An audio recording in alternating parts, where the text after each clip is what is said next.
Hello and welcome to the All Blaze No Glory podcast, to a familiar voice and face, Kenney Collins, who's been on the YouTube chat. How are you doing, Kenney? Very well, Rambo. How are you? I'm doing well. Now, this will confuse... Congratulations on getting the actual podcast up and running. Nice wee wedding present. Nice. Yeah. Well, and incidentally, I didn't realise, I think I did actually manage to put our one out as a podcast before on, but it was only on Podbean, so it wasn't on anything else. Oh, nice.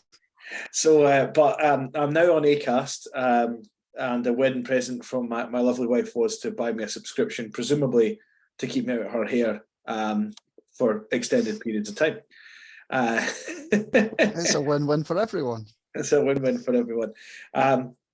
So thanks for coming on, Kenney. We're going to talk some NFL. Now, for anyone who's new at the podcast or All Blaze No Glory, Kenney's calling me Rambo. Don't be alarmed. It's not a new person with the exact same voice. I have several monikers. Rambo is my ice hockey moniker normally. That's why you'll hear certain people who come on as guests calling me that. Kenney, it's been a lot of newsworthy things going on in the NFL recently. And have you been keeping track of that in the preseason so far, or are you just waiting for the season to start? I have dipped in about the past 3 weeks. I took a bit of a break from the news frenzy and all the kind of the off-season stuff, and I've just the past couple of weeks started to immerse myself back into it with the headlines and the movements. So it's been all go this season or off season. Yeah, it certainly has. Now, obviously, I think one of the biggest news articles of the off season, or things it didn't seem like it was ever going to go away, was the Deshawn Watson saga. First, it was where is he going to end up getting traded to, and then second, was he going to get suspended? How much was he going to get suspended? What's your thoughts on the Deshawn Watson situation?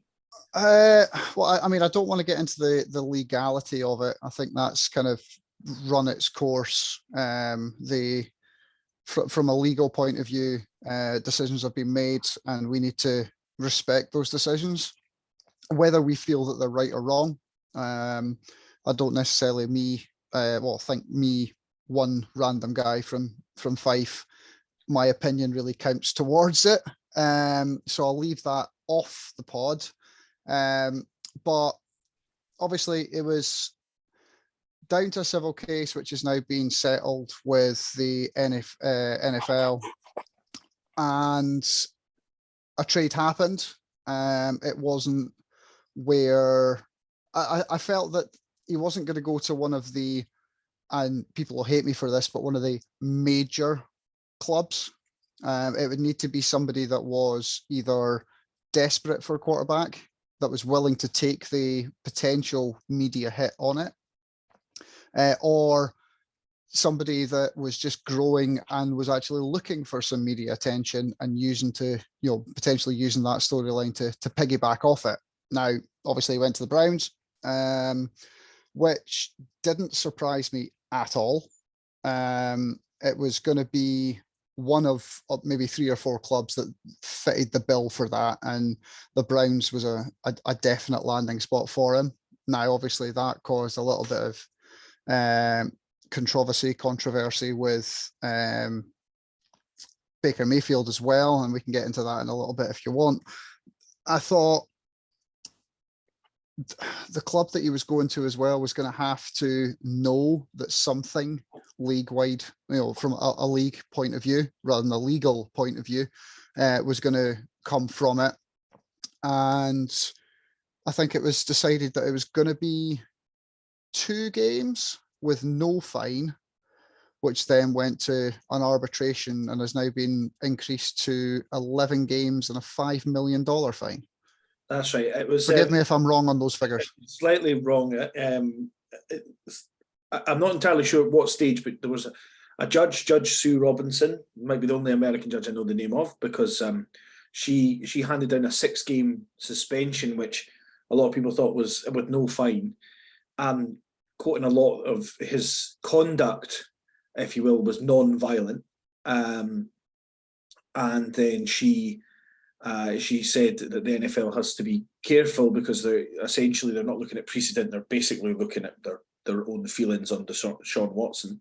And then the NFL have a strange appeals process where essentially Goodell or one of his nominees can decide how best to do it. And I think they came down on some kind of middle ground because the league wanted him to be indefinitely suspended, but at least a year. And I think they've sort of agreed to settle. And my thoughts on it settling are, if you suspend him for a year, he's probably going to drag this out in federal court. Whereas if you kind of get a middle ground, and I think they actually settled on this before the appeal hearing, and give him 11 games, as much as it doesn't, it leaves a bitter taste in a lot of people's mouths, and it leaves a bitter taste in my mouth because I feel really uneasy about what he's done, and not just what he's done, but how he's reacted to what he's done, because he seems to be belittling that type of conduct. Whether you accept he's definitely done it or not, it's the way he's reacted to it. He's not tried to come out ahead of this. He's just tried to basically sweep under the carpet and essentially downplay that type of behaviour, which is the bit that makes me feel the most uneasy. But I think the league have taken a pragmatic view on it, and essentially their lawyers have probably said, look, do this and it'll stop it, it'll make it go away, or make the narrative go away. And I think that's going back to the sweeping under the carpet analogy. I feel it's the league that are now doing that, as opposed to Deshawn Watson are doing that. The league have got saying, look, we've got what we can out of him. Now let's make it go away. Yeah, I think so. Anyway, just one quick question on that, Rambo. The fine. It's $5 million. When he's just signed a $230 million contract. That is not even a pebble in the ocean. Well, what's your feelings on the point of it? If it was just a straight 11 games with no fine, right? Okay. If it was 11 games with $50 million, I could see that. What's the point in the 5 million? I just don't see it. I don't know, but it's the same with, I think there's probably some kind of maximum fine in terms of their collective bargaining agreement, in much the same way as the NHL have got some ridiculously low fine for you remember a $5,000 fine for a boarding call, was it, or a hit from behind? It was the one where like Ovi speared someone in the nuts, and that was it. Yeah, and he got like a $5,000 fine, which is, I mean, I know this sounds thingy, but that's not even, a couple of months' wages for us, and we're not mega millionaires. So, and I'm not downplaying it. It would hurt like hell if we got a $5,000 fine, but for someone like Ovechkin, what's the point in it, as you say? Yeah, no, I totally agree with you. And with I suppose with Deshawn Watson, $5 million is not a lot of money to him necessarily in terms of his contract. But $5 million might be a lot to people that the NHL, the NFL may have to support or settle with because later in life, like further down the road. I suppose in a way, it's a pragmatic approach. If he got 50 million, if it was 50 million, they would have found themselves in federal court. There's 5 million. Well, we've got 5 million. We've drawn a line on the sand now, and essentially we're not going to end up in federal court arguing over this for months on end. I used to be a bit of a Browns fanboy. I'm a Rams fan, but you would know I was quite soft in the Browns right now. But before, I can't bring myself to want them to do well. Absolutely not. And I feel bad because I quite like Stefanski as a coach, and even as problematic as he's been, Myles Garrett's he's a great player. And Nick Chubb is one of the best running backs in the league, but I just can't bring myself to root for that team anymore. So well, I'm kind of the same with like if you're looking at just quickly that dipping into the Browns and who they've got. I quite like Kareem Hunt.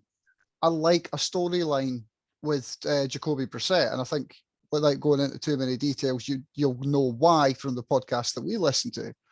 Mm-hmm. I'd love them, I'd love that team to do well, but from a front office and back management point of view, I get why a certain Mark Sessler has just gone, nah, I'm done. Yeah. Because I kind of feel the same. Yeah.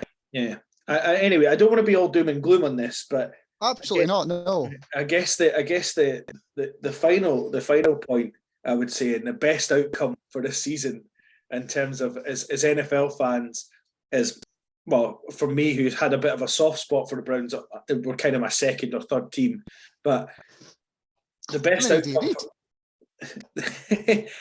Best outcome for me is that if they are going to light it up this year, Jacoby Brissett lights it up and Stefanski benches Watson when he becomes eligible to play. But we'll see that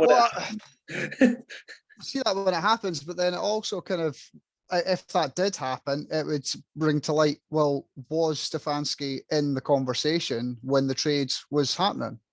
Did he ever want him? I don't think so. I don't think.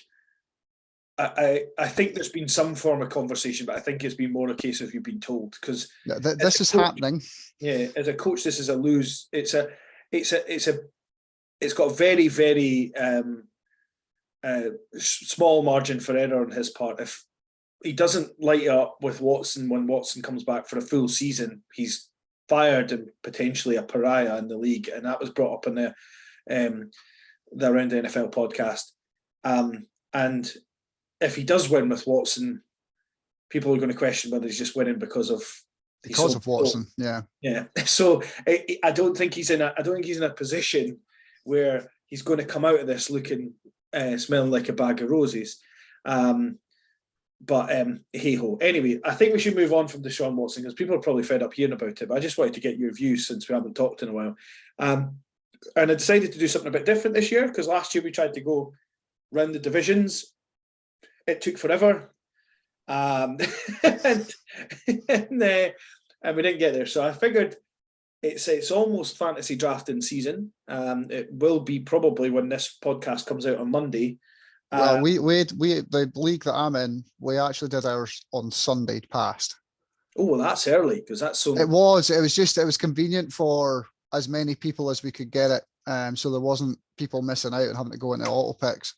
So we've already done ours. So that's that's fair. You got a keeper league, Kenney?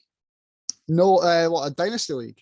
Yeah. No, straight draft every year. I am considering proposing that to the guys and girls that we play with. I think it'll bring a new light to the draft process, as well as just a little bit of fun towards it, seeing what front of house need to do from a keeping people point of view, and it would make trades a lot more interesting rather than just saying, I'll get them next year. Because trades, you got to think about whether that player is worth, if they've had a bit of a bad season, will they rebound? Will they bounce back? Yeah. Also, I'm in one keeper league and one straight draft league, and I quite like the difference of the two. Yeah. Because the keeper league is quite good because you can trade trading draft picks means more. Yeah. As well to bump up in that, and we had that in the NHL league I was in as well. So I do quite like that, but equally it's quite good to get a clean slate because you got someone who's been in the league longer than you. They've accumulated more assets, so potentially they're going to have a better team, and those players never become available for you to win your league with. So anyway, that was a little bit of an aside, but first off, I think what we want to talk about is go through the position groups, the main position groups of the fantasy drafts and the fantasy season. Talk about who we think are the players that are going to get you the most points, essentially. Any little sleepers that we may have or little quirks that we've got, and look at it from that. So it's your quarterback, your running back, your wide receiver, your tight end group, your kicker, and your defense, because no one liked my idea of playing a league with positional players in defense. they hated it. So we're not doing that. We're not going to talk about that. Yeah, I'd like to do that, but I think it's, for me, the fantasy, I love doing it, genuinely love it. But I would still say I'm dipping my toe in the water from an actual, I can talk about the players, I can talk about who they're with, who should be getting points, but when it comes to them actually scoring the points, it doesn't seem necessarily to be my forte, but it doesn't stop me talking about it. Yeah, and sometimes it's really odd, because I find it odd that sometimes you get like a wide receiver who's really good, but they've got a rubbish quarterback and a rubbish team. So yes, and there's going to be potentially a lot of that, or flip side of that, where they're not that great or haven't had that, but because of the quarterback moves and a lot of wide receiver moves this offseason, it's spicing things up a little bit, which has made this year's draft, or prospect of draft, if you've not had your draft yet, it makes it really quite interesting. Yeah. Anyway, let's start with the quarterback position, Kenny. I'm just going to come up right at the gate and tell you, in my keeper league, I have kept Justin Herbert.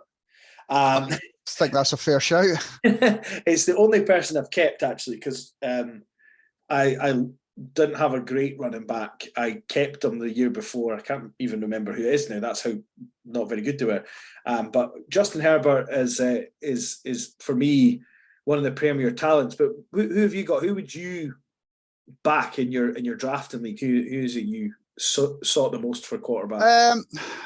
I mean, if I said to myself, I am not drafting a quarterback before the 5th round this year, because I've done it in the 3rd and the 4th the past couple of years, and I've got a decent quarterback out of it. I mean, I had Aaron Rodgers last year, the year before. I think I had Patrick Mahomes, and then the year before that, I had Russell Wilson. So, oh no, sorry, it wasn't Russell Wilson the year before. Kyler Murray was in there somewhere anyway. So, all good quarterbacks, but I took them 2nd or 3rd round to thinking I'm going to get them. And then I fell off when it came to the wide receivers and the running backs, because they'd all been taken in the 2nd and 3rd rounds, where everybody else was taking their quarterbacks in the 4th or 5th. So I said to myself, I am not drafting a quarterback before I think I drafted them in the 5th.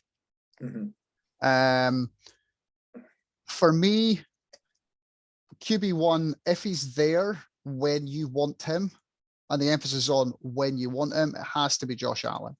I mean, he is almost like quad threat quarterback these days. He can run, he can throw, he can be, he's proven he can catch, and he's big enough that he can block if there's a trick play in there. Now, a lot of people wouldn't want that, obviously, but he's a big enough guy that he could even just bump a guy to make a play. So from a fantasy point of view, obviously that's not going to come into play, but from what we're looking at, he can run, he can throw, so he's going to get, even if he does get a reception, if it's a points per reception league you're playing, there's a potential for more points there. So for me, QB1, definitely Josh Allen.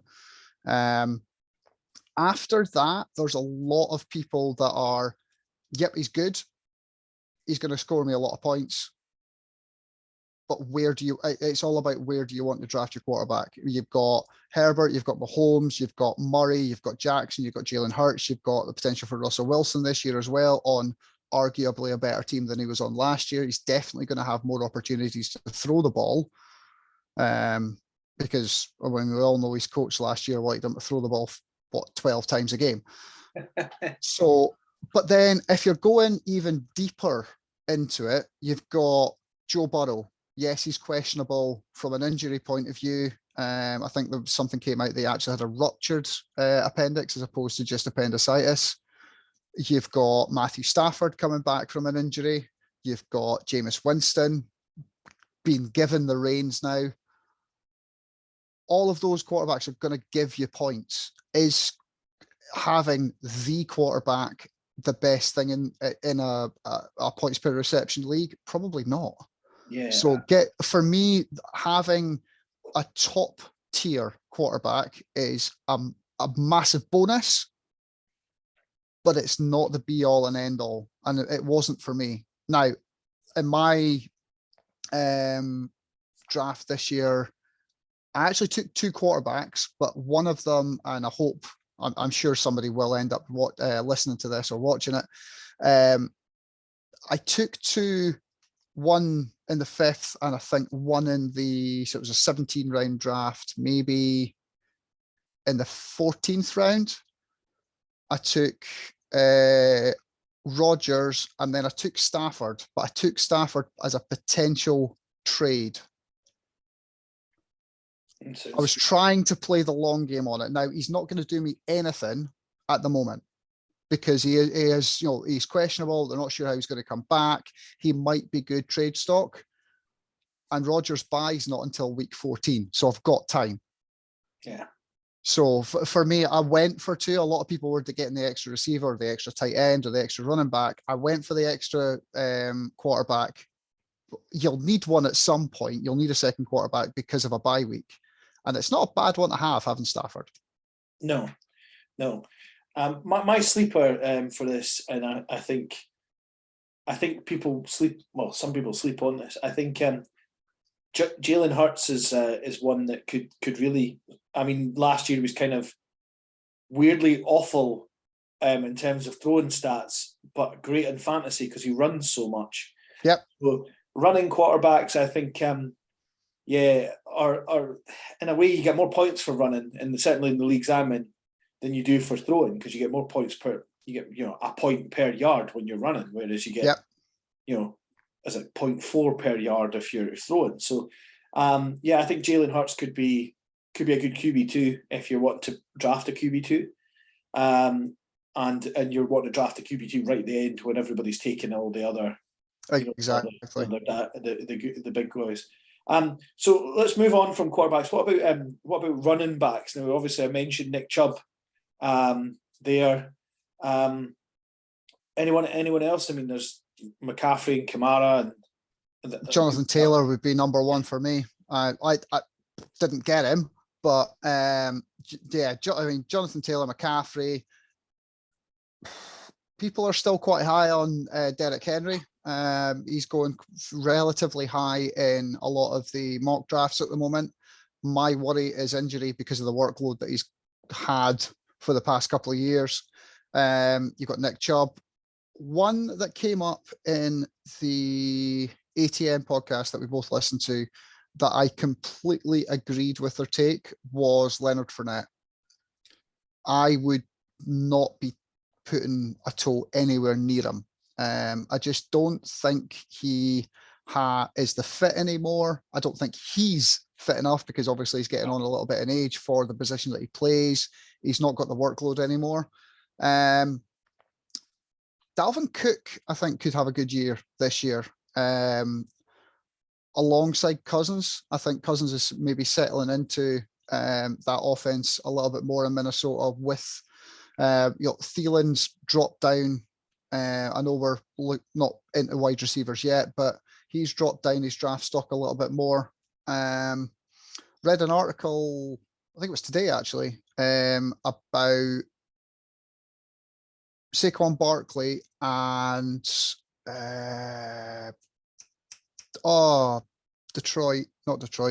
Dallas, Zeke. Mm-hmm. That again, they're going to be getting the carries, but are they really going to be getting fantasy numbers? They might produce, get the third down.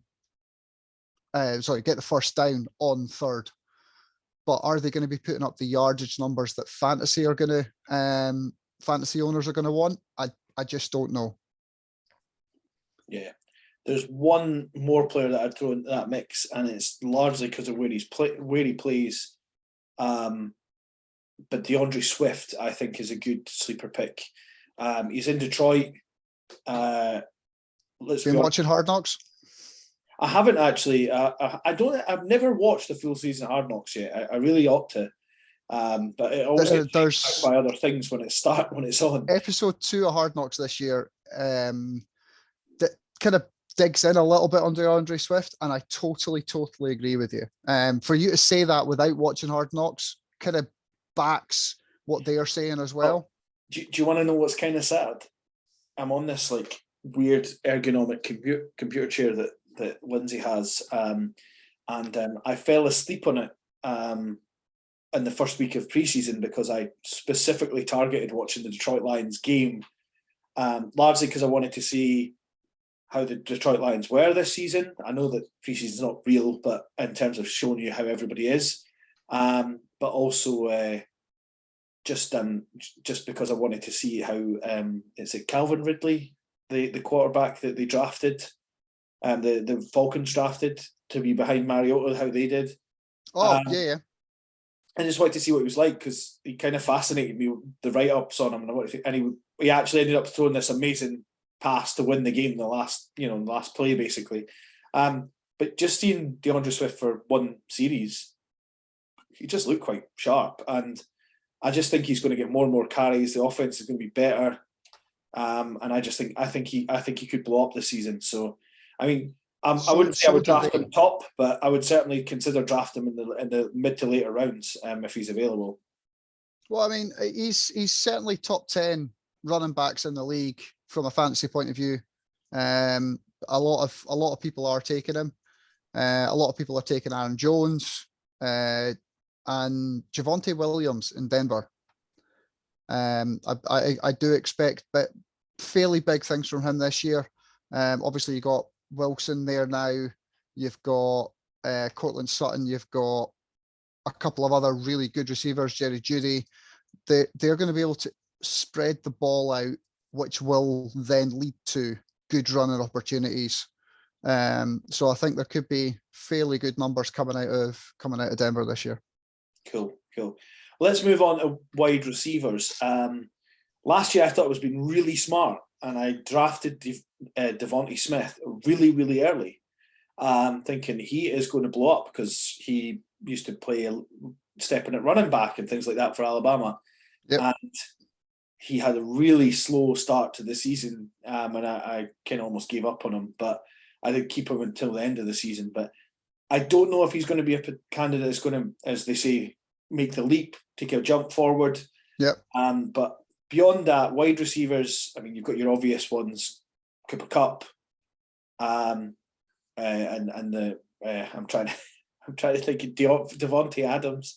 Well, the thing is, he's got a new quarterback now with Derek Carr. So, but apparently they've got very good chemistry already. The reports coming out of Vegas are very strong. Now, obviously, it's preseason. They're going to be. It's either kind of hit or miss for a lot of people in preseason reports. But there's been a lot of talk of the chemistry that Devontae Adams and Derek Carr have. So yeah, I think that's a strong shout. Anybody else?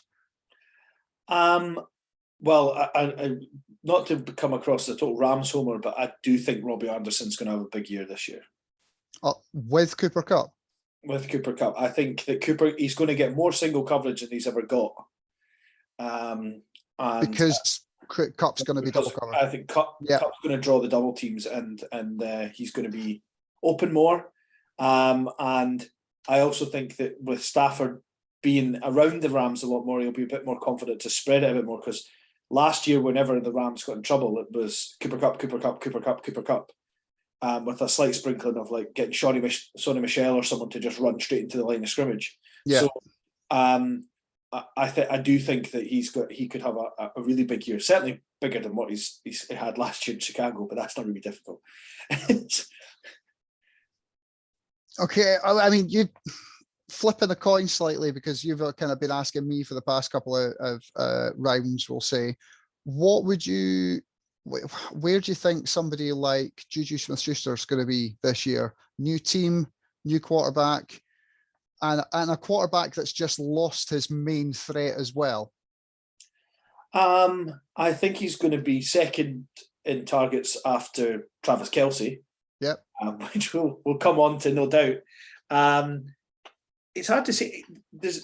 I know their rookie's done quite well in preseason as well, for Kansas City. Mahomes played in the last game, and he was sort of spreading it around to various receivers. So I don't know if Schuster's going to have a massive season, especially with Kelce. I think Kelce's now going to be Mahomes' safety net. It used to be Tyreek Hill, but I think Kelce's going to be the one he looks for whenever there's trouble.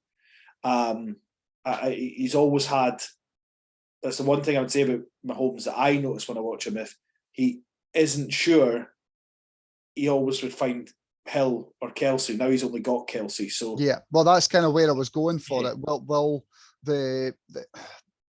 Will the confidence come to Juju, who it was brought in as the deep threat of Hill? When Hill left, obviously Juju came in going, right, you're going to be my go route runner. He never had the opportunity, I don't think, in Pittsburgh to be that guy, because Ben just didn't have the arm towards the end. Ben didn't have the arm, and then I might be wrong on this, but he was at one point he was in the shadow of Antonio Brown. Yeah. And then I know that he's maybe not in the shadow, but Claypool became a big thing. Then Freiermuth, the tight end, started getting loads of targets. So, and those are just a number of people. I don't think he did have the chances there, but I equally I wouldn't bet my house on it or anything like that. I'm not 100% sure this, but I wouldn't be surprised if him and Valdes-Scantling have similar amount of targets this year. And it's Kelsey that's got the most by a good way. Yeah. But again, it's maybe like a late round pick. You would pick it for your bench. Yeah. And then potentially he blows up and you realise, oh, I'll put him in now. Mind you, that happened to me. Normally I would have someone on the bench to blow up and I put them in the next week, and then they would get injured within a quarter or something. So Yep. After I'd lost the game before. The funniest one that I had was when I'm in a Rams fan group, UK Rams fan group one, and my opponent had Jared Goff as his quarterback because he was a very big Rams fanboy, this guy. And the funniest win I've ever had was I had a terrible week, but Jared Goff, until like the end of the fourth quarter, but just going into the third quarter, Jared Goff had minus points. It's such a bad game. Anyway, and I think I won something like 57-35 or something. It was such a bad week. Wow.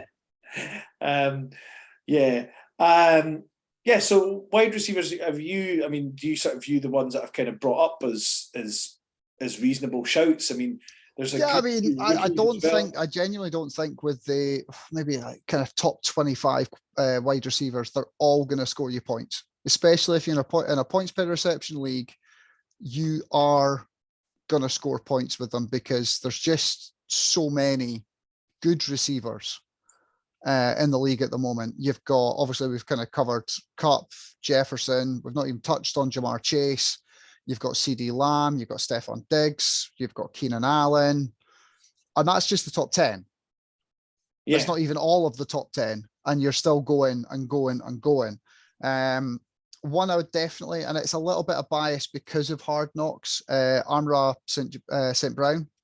Yeah, I had him last year. Have an exceptional year this year. It looks like he's going from strength to strength.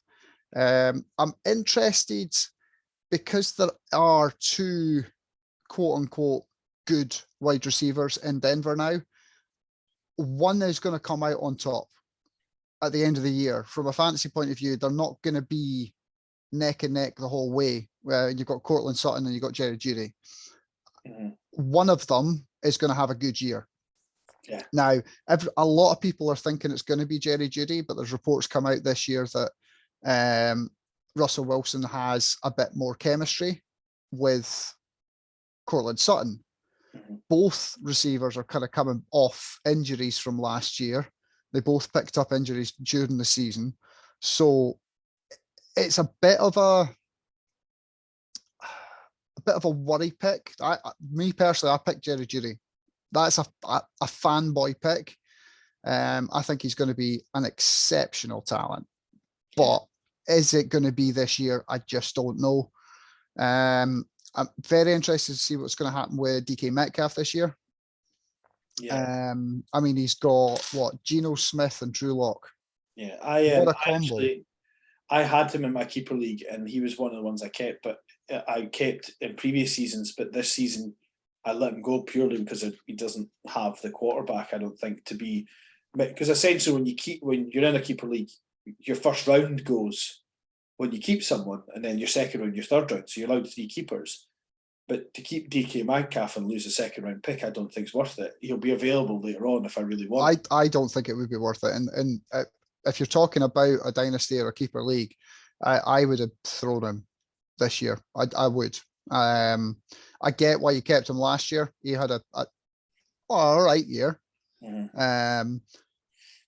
But again, he had Russell Wilson as his quarterback. You've got Geno Smith and you've got Drew Lock this year. I just don't see the production coming. No, I think I don't see it myself either. And I'd probably, based on what I saw, I know it's preseason and the 2 series I saw of the Atlanta Falcons game, I'd stay clear of any of the Falcons receivers except maybe Kyle Pitts, just because of how good an athlete he is. Although Pitts will get open. Yeah. It's just a case of whether the quarterback can actually get him the ball. I know that this is off piece, but I genuinely believe Calvin Ridley is going to play and start a game before week 10. That's my prediction. It's not a bad shout. Either because, and I hope this doesn't happen because I never wish this on anyone, either because Mariota is going to run too much and get himself into trouble and get injured, or he's going to play so bad that they just want to see the rookie. I mean, if Mariota, I'll start that again and try and use English. If Mariota doesn't play well, the fact that you've got a rookie there that is really unknown, the fans will want to see him, if not the front office. Yeah. So the coaching staff just won't have an option. He'll get to week 9, week 10, it'll be like, nah, we need to see where our money's going. Mm-hmm. Yeah. We've actually not talked about. We did mention one of the. There's not much Bills talk at the moment. Apart from it's strangely enough, no. But I mean, you could have. I genuinely think you've got the Bills have a top 15 player in all categories. Yeah. Yeah, I would agree with that. So, I mean, you're probably not. If you're unsure, just pick a Bills player. Probably. If there's any left. Yeah. Right. Okay. So, speaking of Bills players, and moving on, tight end. Dawson Knox. Dawson Knox, I think, is definitely. It's not your premier tight end that you're going to go for. No, but he is a guy that's going to give you production. Yeah. He's not going to be blowing it off the carpet. Where did that come from? Blowing it off the map every single game. But he's a player that might win you a round. Yeah. He'll have that one game where it's quite tight and he'll push you over the top. Yeah, I mean, I just sort of brought his stats up just now. 587 yards isn't bad for tight ends. I mean, it's not Kelsey numbers. It's not. Nobody's going to have Kelsey numbers. But he also had 9 touchdowns. Yeah. So, there's 54 points from your season. Depending on how. Did he not get injured last year? I think he maybe did. I think he only played 9 games. Yeah, I think he also had rushing yards as well, but that's neither here nor there. Yeah. No, he played 15. He played 15 games last year. It was the year before he missed a bit of the season. So, right. But yeah, pretty good tight end in Dawson Knox, I think. Yep. And then obviously we've mentioned Kelsey, and it's now bothering me because of San Francisco. Tight ends name. Kittle. Sorry, George Kittle. Yeah, Kittle. I don't know how that left. That's another one who might have a bounce back year as well. I've just spotted. I don't want to call you up, but you said Kyle Pitts earlier on as a wide receiver. No, I said as in terms of receiving for okay, I'll let you off. I will let you off. And incidentally, you'll remember the Around the NFL podcast where someone tried to be cute and put Kyle Pitts in as one of the top 5 receivers in your receiver room type thing, and she got called out, and I can't remember who it was, but did you say she got called out on it? Yeah, it was a guest. and they put a vote out, and she came last because Kyle Pitts isn't a receiver. Although he's got the hands. It wasn't Connie Fox, was it? No, it was like Mina Kimes or a guest. Oh, okay, yeah. Just while we're on the subject of San Francisco, I realised that we did miss out Brandon Ayuk as another wide receiver bounce back candidate that you might want. Potentially, actually, yeah. But we've done wide receiver, so let's not go back to that again. I just thought I'd mention it. But yeah, I mean, apart from if you can get George Kittle or Kelsey in one of the maybe the third or the fourth round, well, take George Kittle or Kelsey. But Dawson Knox, Kyle Pitts, if he falls, if you are looking, and Freiermuth from Steelers, I think would be a good pick if you're struggling. I think those are all good picks. I couldn't. I won't question you on any of them. I think Schultz in Dallas, he's got potential to have a good season, especially with the potential for Zeke not having a great year again. And when you've got Dak, now I know you've got Mari Cooper and a couple others that we haven't. Browns now. Sorry, who am I thinking of? Yeah, CeeDee Lamb. CeeDee Lamb, sorry, yes. Yeah. They've got threats downfield, but even if it's just a bump route to the edge or there's potential for point yardage there in Dallas, I think. If Dak's able to see the field like he has in previous years. Yeah. Right. Well, tight ends. I mean, as I say, it's few and far between that you get elite level tight ends. They're getting better, but I think it's not as strong a position to pick from necessarily. No, but I mean there are household names out there. You've got your David Njoku. I know it's a Browns player. Mm-hmm. Got a Browns player that right this time. Yeah. But he's if you even know a little bit about the NFL or even dabble into it, you're going to know the name. You're going to know the name Darren Waller. You're going to know the name Dallas Goedert. There's a lot of Mike Gesicki. Mm-hmm. Yeah. You know, Tua's going to have to start using the weapons that he's got out in Miami. Gesicki didn't have a great year last year, I don't think, but the year before had a breakout year. So maybe, there was a little blip and he's going to come back strong. If Seattle are going to do anything this year, they're going to have to rely on Noah Fant a lot. I thought that was a good acquisition from that Denver trade for, I felt that it was a bit of a loss as a Denver fan. I like Noah Fant. He did make a couple of mistakes, but he got yardage when we needed it as opposed to when we wanted it.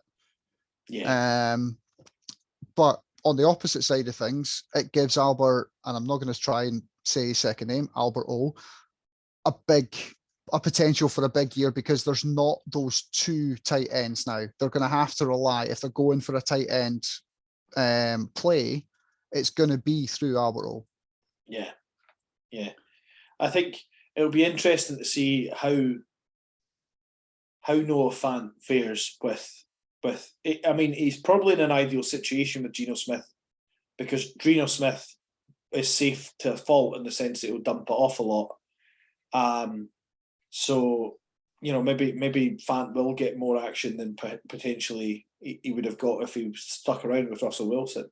Yeah. But moving on to kickers, I think the obvious one, if you can get him, is Justin Tucker. I was raging. I didn't. I was raging. Missed him by 3 picks. Yeah. I was like, I'm taking a kicker this round. I'm taking the top ranked kicker, and nobody would take. I was raging. Obviously, last year I did quite well because I got Evan McPherson, or McPherson. They were pronouncing it McPherson on all the media, so I kind of accepted what they said. But I got him, and sometimes, despite the fact they got to the Super Bowl, sometimes I found the Bengals team were quite good at getting field goals and not necessarily touchdowns. So Aye. McPherson kicked, I don't know how many game-winning field goals he kicked, but he was some. Oh, it was ridiculous. He was some player for them. So if you can get McPherson or McPherson, as we would say in Scotland, then get him. And the other one I would also back quite strongly is Matt Gay from the Rams. He again had a lot. My kicker. Yeah, he had a lot of last minute game-winning field goals as well, but. I don't know. I think the kicking stands out, or they all much the much. Oh, I was going to say, I think the kicking game's actually coming on. Like, I thought a couple of years ago it was like very, but they're becoming a lot more consistent. I think that might just be a poor take by me. I just feel you've got Tucker, you've got McPherson, you've got Harrison Butker in Kansas City. Obviously, you got it's Matt Gay, isn't it? Not Mark. It's Matt Gay, yeah. Matt, yeah. Nick Folk in New England had a bit of a dip year last year. He missed a couple of big kicks, but he seems quite consistent. Tyler Bass in Buffalo, McManus in Denver. Now he's no Matt Prater, but he's definitely somebody you can rely on. Prater's a little bit older now. You've got Blankenship, you've got Graham Gano, Robbie Gould. There's a lot of now. There may be a household to us because of Dan Hanzus from the ATM podcast having his kicker club. He draws that into conversation. So you and I might be quite familiar with the names that we're brandishing about at the moment, whereas others, especially more casual fans, might not. But I mean, there's probably 9 or 10 kickers I've just named. Now, fair enough, I had them in front of me, but it's still names that I recognise going, okay, I can put him to a team. I know what team he's on. Or he was there and now he's moved. Having somebody that you can go, I recognise that name, which means he's either absolute horse manure or he's done something. Yeah. Yeah. I mean, there is the old faux pas that you remember the players who have some of the worst plays or the dinks off the bar or whatever, but or the double doinks. The double doinks, all that sort of stuff. I mean, in terms of Blankenship, I love Blankenship just because of the look. He's brilliant. And he's a great kicker, but he reminds me, and this is a little bit kind of, I suppose, self-indulgent, but he reminds me a little bit of the kicker version of Colin Stewart that we used to play ice hockey with, just with those goggles on. This is a guy who played ice hockey with goggles on because he couldn't wear contacts. Oh, Rambo, that's terrible. But I think it's excellent that how good he is a kicker. So good for him. But I still think if he's there, I'm picking McPherson first. Over, except obviously if Tucker's there, because Tucker's. I mean, they do talk about in the ATN quite a lot, or Dan Hanzus does. Tucker is a Hall of Famer. No question. Yeah. He's the only one on that list at the moment that I would go put him in. Yeah. Right. Okay. Well, I don't want to drag the pod out too long talking about kickers because that is really ATN's remit, and we'll leave them with it. Defenses this year. Bills probably. Rams probably. Pittsburgh are always a good defense. And I think the thing is, on the list that I've got in front of me that I have been referring to and through my draft process as well as for the pod, the Steelers are only 12th. There you go. And this is from rankings from fantasy writers. It's the ESPN one I've been using. Steelers only 12th. You got Bills 1, Bucks 2, Saints 3, Packers 4, Colts 5, 49ers 6. Is that based on people picking them, or is that based on like PFF scores, or? It's the writers picking their number one, number two, number three, number four, and then it obviously it goes to the average on the side saying, so for the wide receivers, or we'll go back to the kickers. Carabell had Tucker number 4. What is he on? Yates had him 1. Cockcroft had him 1. So he's got an average of 1.6. The one with the lowest average goes to the top. Yeah. So your Cowboys had an average of 8th during their picks, but they actually came out as the 7th overall. Right. Okay. There's what, five writers that have all put their picks in for ESPN. Yeah. I just like because we use the ESPN app, so I like using their writers because it's all the same point, average draft position and things like that. Yeah. You find the one you like and you stick with it. I mean, I tend to just when I was doing draft rankings, I tend to look at the same people all the time, Bucky Brooks and that, and good old Bucky. Yeah, and that ilk. I don't know. I can't argue with writers who that's their life. You can. I do think when someone puts Justin Tucker 4th, you probably can. It's my point. I do think that. I also think with the defenses, you know how we do it. You've also got to rank them up against their offense. Because, for example, the Detroit Lions this year, I think, are going to have a pretty good defense. But how many times are they going to have short fields because of their offense, potentially? And it's a point I actually wanted to bring up. So I feel like I'm second to the party, but I'm glad you did.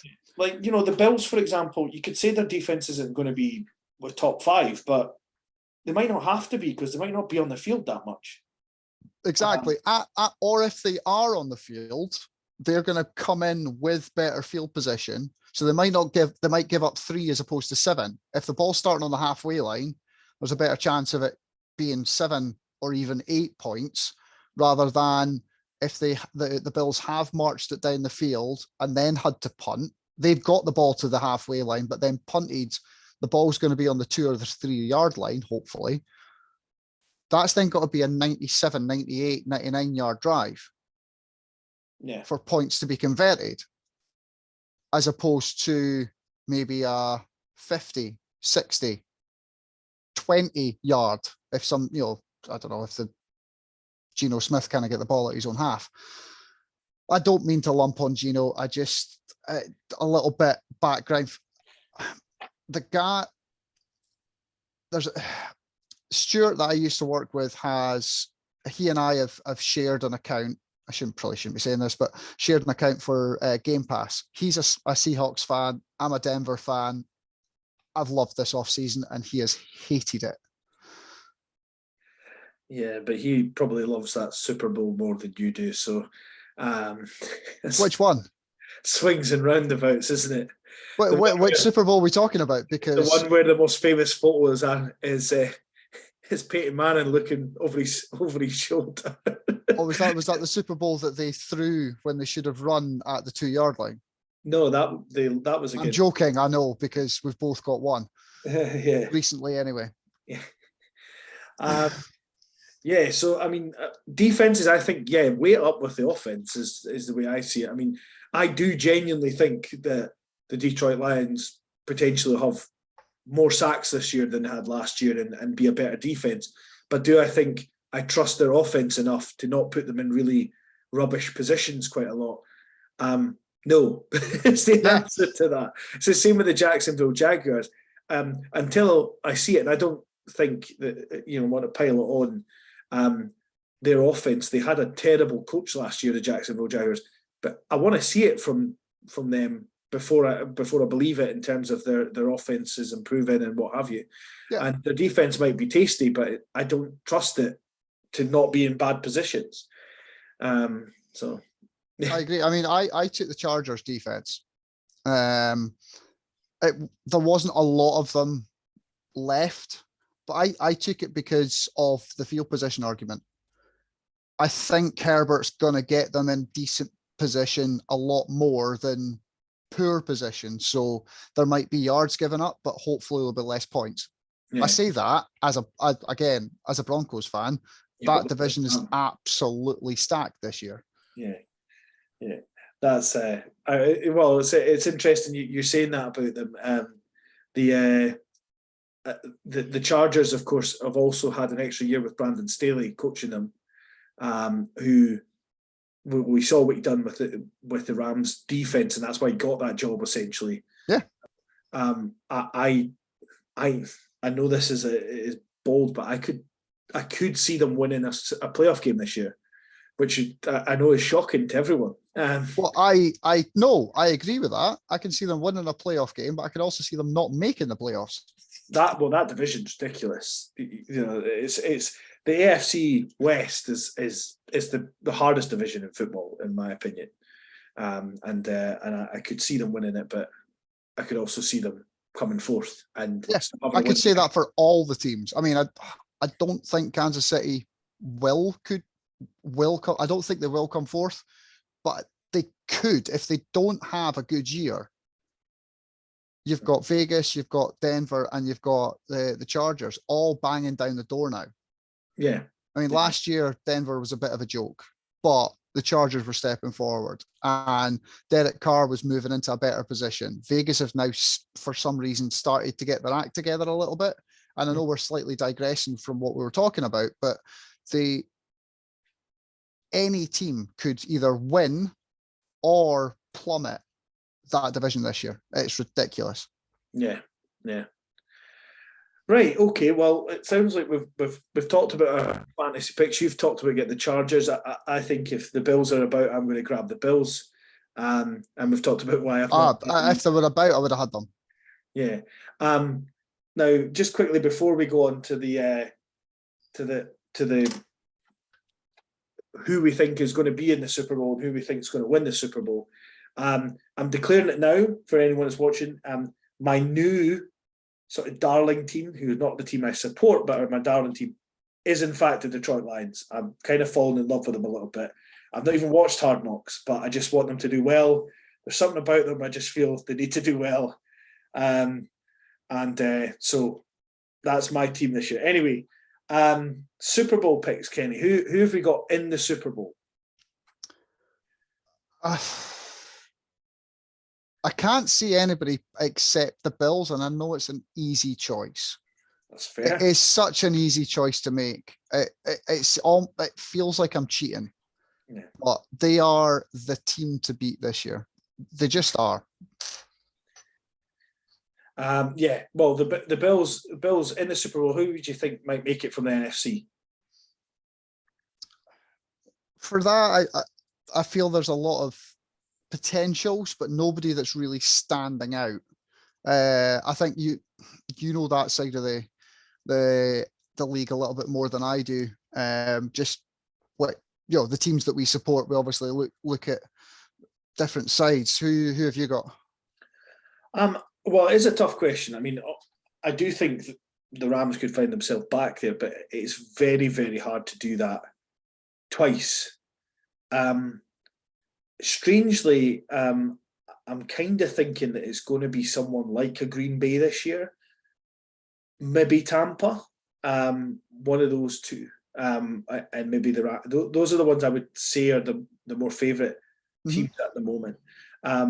I think that the 49ers will be good this year in that division, but I just don't trust them in the first year with a sophomore quarterback. And obviously, I think Seattle they're out of it. I think Arizona's too dysfunctional. The Cowboys are choke artists. I'm sorry to say it. Maybe the Eagles would be a sort of a bolter. But Connie Fox will love you for that. Yeah, I think the Eagles could be a bolter. There's a feeling behind about them, about the way they play.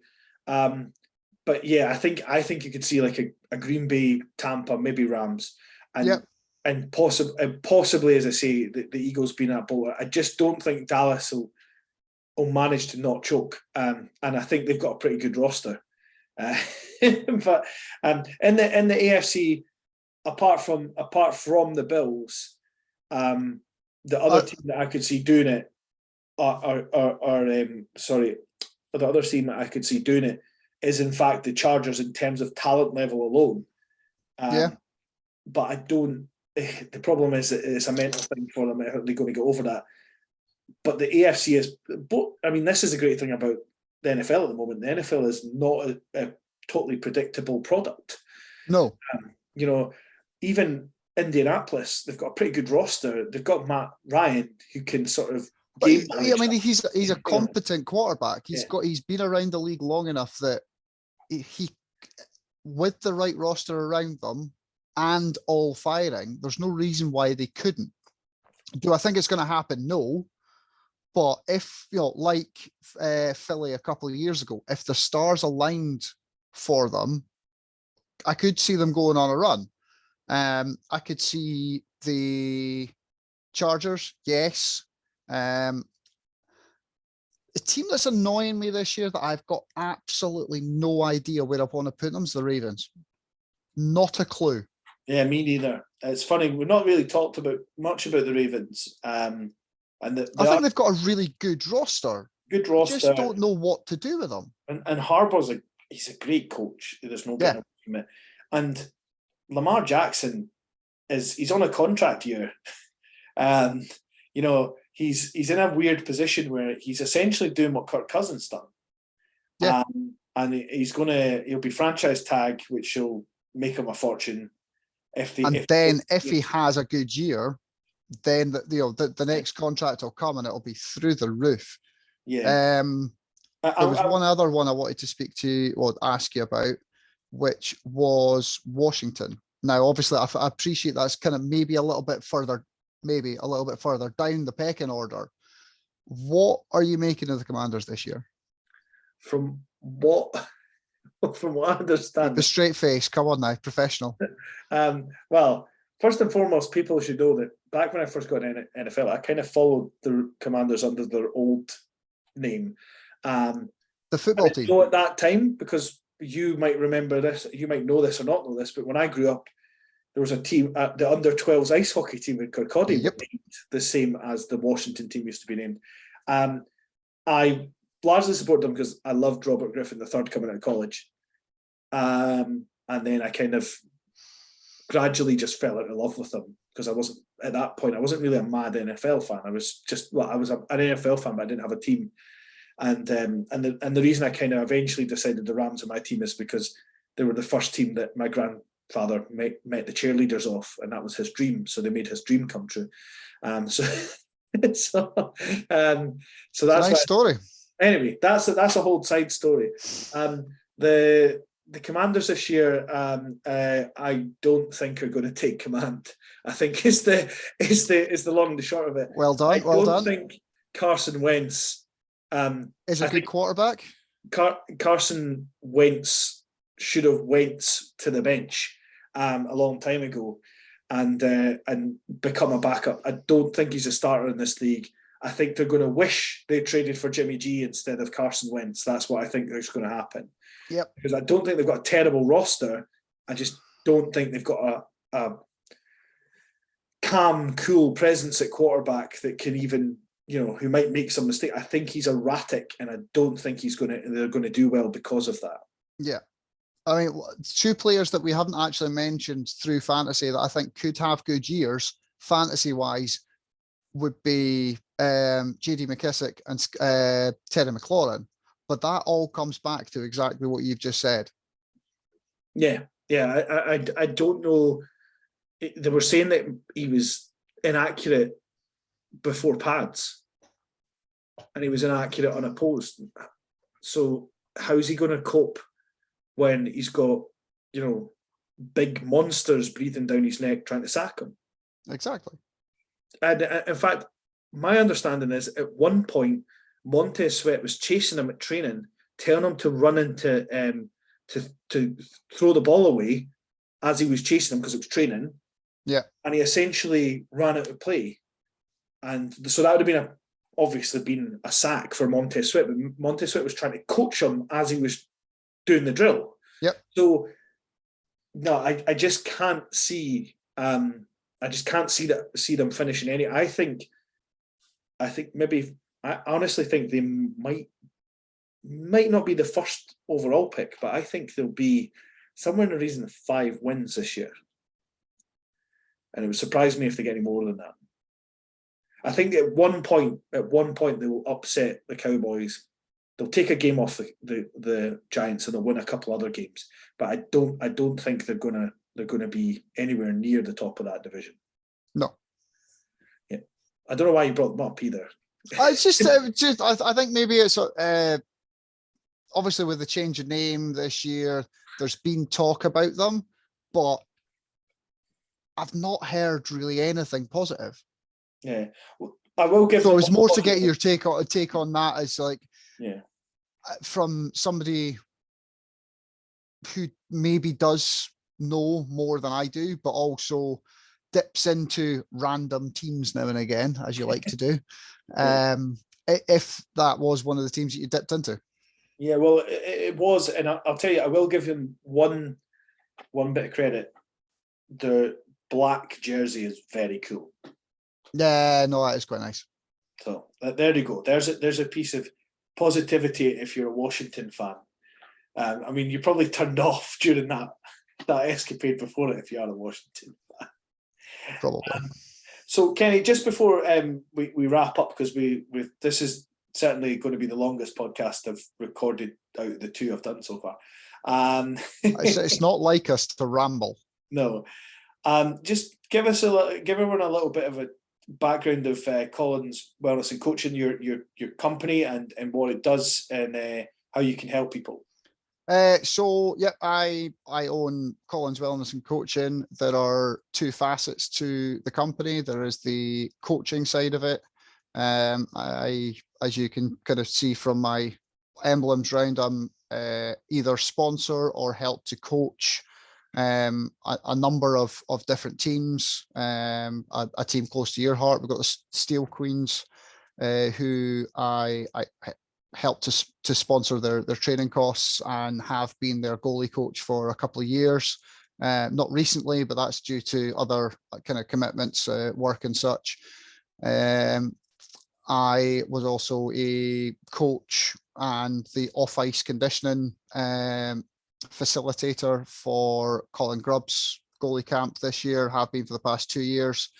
He comes across and does a goalie camp in Dumfries once a year. For me, it's the best goalie camp in Britain.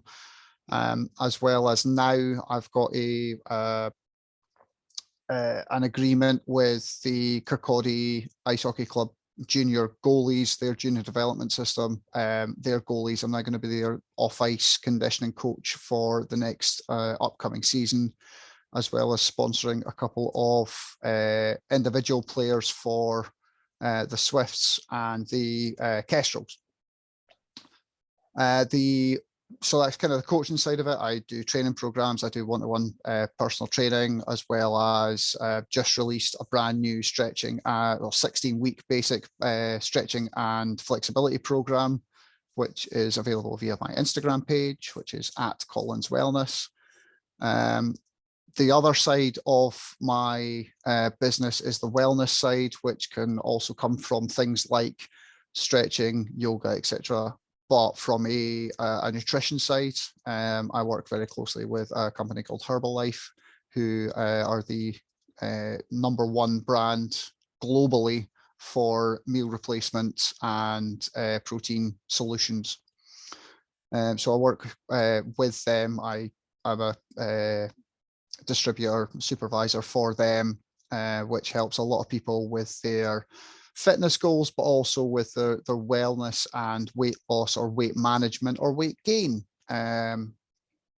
goals and achievements and daily habits and lifestyle.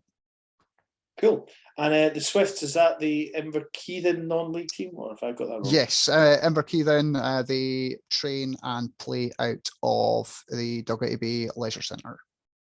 All right, so they're in Dalgety Bay rather than Inverkeithing. Yeah, so they're the Inverkeithing Swifts, but they play their home games in Dalgety Bay, which is quite obviously with my other line of work. I manage a pub within the bay, so they're quite close to me. and what the player that I'm actually sponsoring is actually an ex-member of staff for us as well. So I help to facilitate his training costs and shirt sponsorship for this year. Cool. Well, one of the things I've been getting into, I don't know if you've been following the page or the Twitter, but is going to some non-league games. It's cheaper to get in, and quite frankly, there's less songs that do my head in. Nothing against football fans; they love singing. I just sometimes they drone because I've got funny. That's exactly what it is, yeah. Yeah, I've been going to that. So I've seen Broxburn Athletic a couple of times, and I went to see Livingston United. So maybe I'll get across and catch the Swifts in action at some point and see that as well. So Kenney, it's been great to chat to you. I think, as I say, we did have that Podbean episode that didn't quite make it anywhere, but hopefully this one everyone's enjoyed. As I say, if you want to leave a comment, good or bad, please do so. But as I say, it's only my third podcast, so please don't give me 1-star reviews at the moment. Well, they might with me as a guest. Yeah. If you're going to give 1-star review, at least say it's all Kenney. Don't have him back on. Thanks.